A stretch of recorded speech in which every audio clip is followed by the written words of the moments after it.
फिर ब्लर हो जाएगा।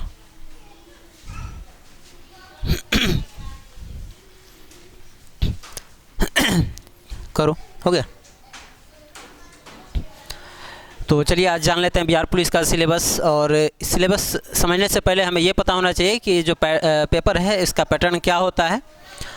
तो जो बिहार पुलिस कांस्टेबल है इसमें आपके 100 क्वेश्चंस पूछे जाते हैं और जो प्रत्येक क्वेश्चन होता है वो 1 मार्क्स का होता है, यानी कि 100 क्वेश्चन जो है 100 मार्क्स का होता है।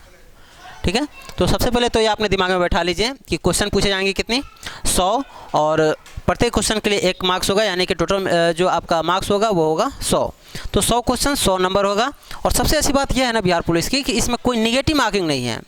निगेटिव मार्किंग कहने का मतलब कि किसी भी तरह के अगर आप गलत उत्तर को चुनते हैं तो उसके लिए कोई मार्क्स काटा नहीं जाएगा। तो गलत उत्तर के लिए कोई मार्क्स नहीं काटा जाएगा, ये बहुत अच्छी बात है। और इस तरह से आप एग्ज़ाम में जो है कोई भी अगर कन्फ्यूज़न वाला क्वेश्चन है तो उसका भी उत्तर बेहिचक दे दें, क्योंकि ऐसे में क्या होगा, अगर सही हो गया तो आपके लिए अच्छी बात है, और अगर गलत भी हो भी जाता है, तो ऐसे में आपके कोई अंक जो है काटे नहीं जाएंगे। तो ये इस एग्ज़ाम की अच्छी बात है। हाँ, अच्छी बात होने के साथ साथ ये बहुत ख़तरनाक भी है, क्योंकि ये सिर्फ आपके लिए नहीं आपके प्रतिद्वंदी के लिए भी है। तो 100 क्वेश्चन 100 मार्क, ठीक है। और सभी ऑब्जेक्टिव होंगे, सभी जो हैं वो ऑब्जेक्टिव होंगे। इसका जो सिलेबस है, जो 100 मार्क्स है वो 100 मार्क्स पूरता कैसे हैं, जो 100 मार्क्स है वो पूरता कैसे है।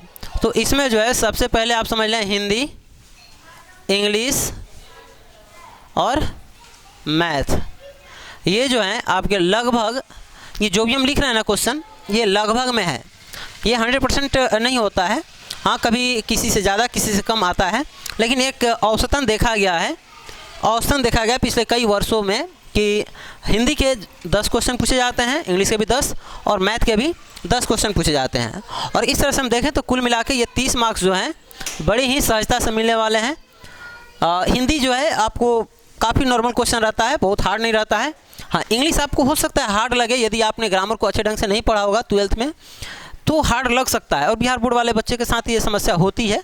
तो आप क्या करें, 12th लेवल तक का जो इंग्लिश ग्रामर है उस पर विशेष ध्यान दें, ये आपका हो जाएगा। साथ ही साथ जो मैथ होता है वो भी काफ़ी टफ नहीं होता है। 2-3 क्वेश्चन तो हर एग्जाम में होती ही हैं ऐसी जो बनाने के लिए नहीं होती हैं, लेकिन अधिकांश जो इसमें क्वेश्चंस होंगी वो बन जाने लायक होंगी।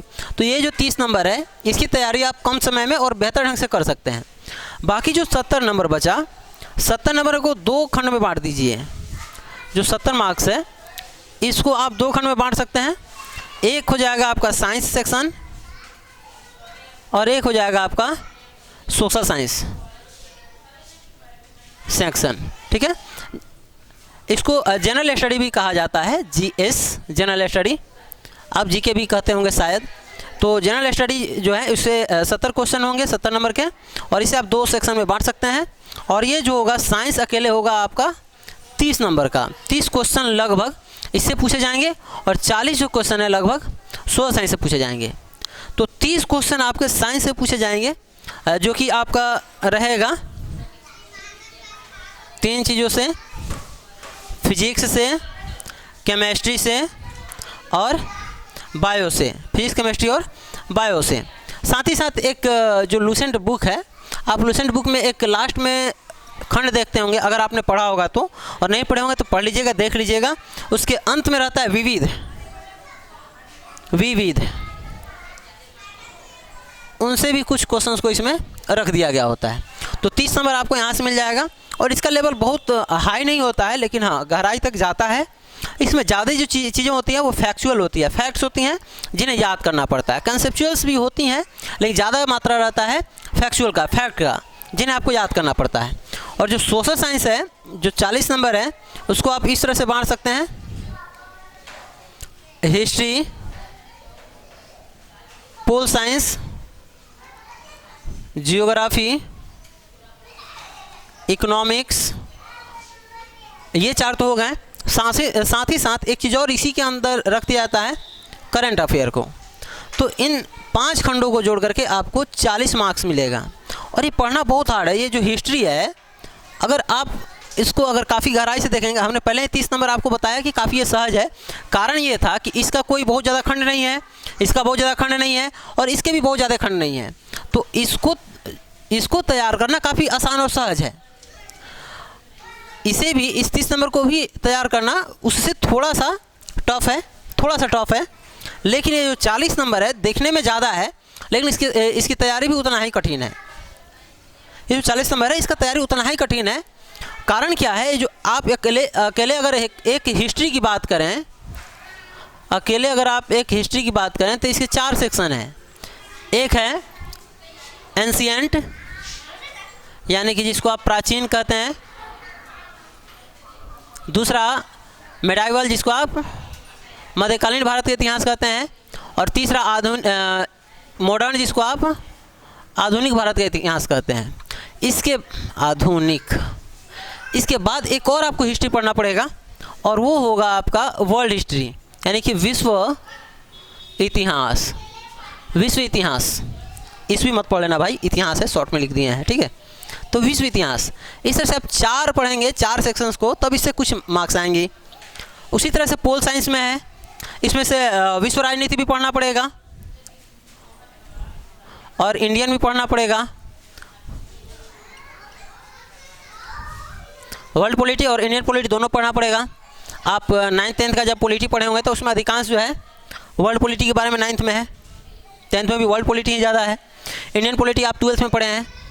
12th में एक सेक्शन था जिसमें वर्ल्ड पॉलिटी के बारे में पढ़ना था। ज्योग्राफी के साथ वैसा ही है, ये और जटिल हो जाता है। एक तो आप पढ़ेंगे वर्ल्ड ज्योग्राफी, एक पढ़ेंगे आप इंडियन ज्योग्राफी, एक पढ़ेंगे आप बिहार का ज्योग्राफी, बिहार स्पेशल। अब इतने सारे पढ़ने के बाद में कुछ मार्क्स आएंगे ज्योग्राफी से, ज़्यादातर जो है मात्रा इसकी रहेगी, क्योंकि ये बिहार की बात है तो बिहार से जुड़ी चीज़ें ज़्यादा रहेंगी। तीसरा चीज़ करंट इकोनॉमिक्स है। इकोनॉमिक्स से बहुत ज़्यादा क्वेश्चन नहीं रहता है, रखता है 2 4 1 2 3 ऐसे करके। जो करंट अफेयर है ये आपका कोई और अंत नहीं है कि आप कहाँ से पढ़ेंगे कि आएगा, कोई इसका कंफर्मेशन नहीं होता है, कोई कंफर्म नहीं है कि कहाँ से पूछ देगा और कितना पूछेगा। तो इस तरह से मेरा अपना जो विचार है, ये मैं अपना विचार रख रहा हूँ, ये कंफर्म नहीं है, हो सकता है कि मैं गलत भी हूँ, लेकिन मेरा मानना ये है कि अगर अपना पूरा फोकस यहाँ और यहाँ रखते हैं तो आपका रिजल्ट का जो चांस है 80% हो जाता है। अगर इतनी चीज़ें आपकी कंफर्म है, आप इसमें बेहतर कर पाते हैं, तो आप यूँ समझे कि आपका रिजल्ट 80% हो जाएगा। 20% चांस तो रखा ही जा सकता है, कुछ भी हो सकता है उसमें, लेकिन इतना अगर कर लेते हैं तो आपका रिजल्ट आ जाएगा। क्योंकि आप हिस्ट्री कहीं ना कहीं ये पढ़े हैं और ये पढ़े हैं, हो सकता है ये आप 9th 10th पे पढ़े हों या नहीं भी पढ़े हों, लेकिन अगर 12th आपने आर्ट्स से किया तो ये पढ़े ही होंगे। नहीं भी किए हैं तो उसके बाद तैयारी करेंगे तो कुछ ना कुछ तो पढ़ेंगे ही। तो यहाँ से अगर आप कुछ थोड़ा नंबर भी अगर ले लेते हैं और इसको अगर आप पूरा ले लेते हैं, पूरा तो खैर संभव नहीं है, अगर इतना में से 80% भी ले लेते हैं तो आपका रिजल्ट कन्फर्म हो जाएगा। तो इस तरह से आप बिहार पुलिस के लिए अच्छे ढंग से अपने तैयारी को मजबूत कर सकते हैं। और हाँ, एक चीज़ और याद रखिएगा, आप सिलेबस तो तैयार करें ही, सिलेबस के साथ साथ आप सेट जरूर लगाएं। सेट जरूर लगाना पड़ेगा। अगर सेट नहीं लगाते हैं तो आप समझिए आप कहीं ना कहीं पीछे हो जाएंगे। अगर आप सेट लगाते हैं तो प्रत्येक सेट आपके रिजल्ट को आपके करीब लाएगा। आप जितना सेट लगाएंगे रिजल्ट आपके करीब उतना ही आते चला जाएगा। ठीक है, तब तक के लिए इतना ही, मिलते हैं अगले वीडियो में। धन्यवाद।